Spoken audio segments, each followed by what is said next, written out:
Yun, ginagawa pa yung ano ni JR, yung tubo sa upuan. Ayun. Yung pagkakabitan ng tubo. Di ba kanya to? Diskarte mo. Itago mo, yung mamaya hanapin yan.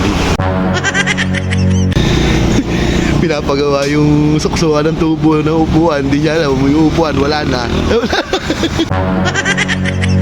Ano, tara na. Basa mo nilagay.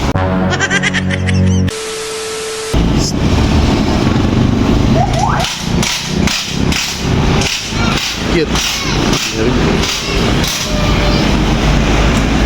Yun, ginagawa pa yung ano ni JR, yung tubo sa upuan. Ayun. Yung pagkakabitan ng tubo. Ito yung ano. Ito yung tubo. Di ba kanya to?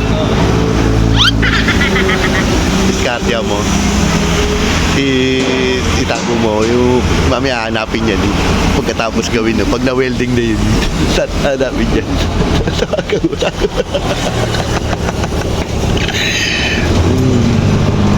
Busy ba yun? Ha? Habang busy ko siya. Kulang muna ako dito, baka makalit. Busy.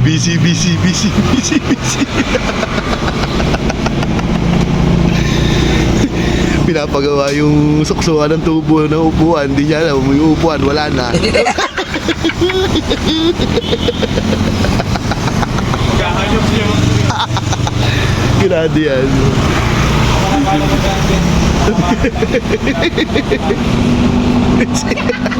15 minutes later. Tapos na. Ano? Pre, okay na? Okay na? Ako na bahala maglinis niyan, pre. Mainit pa yan, pre. Mainit. Galing. Ayos. Parang ano yun na, pero aluminum na welding na, kayat na.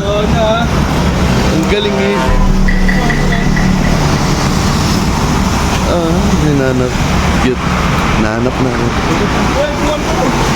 Ha? Ano, tara na. Basa mo nilagay. Yung upuan daw.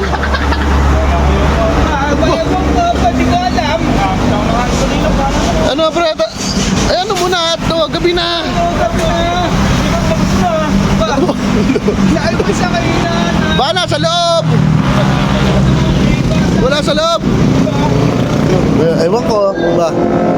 Hindi ko alam. Much later.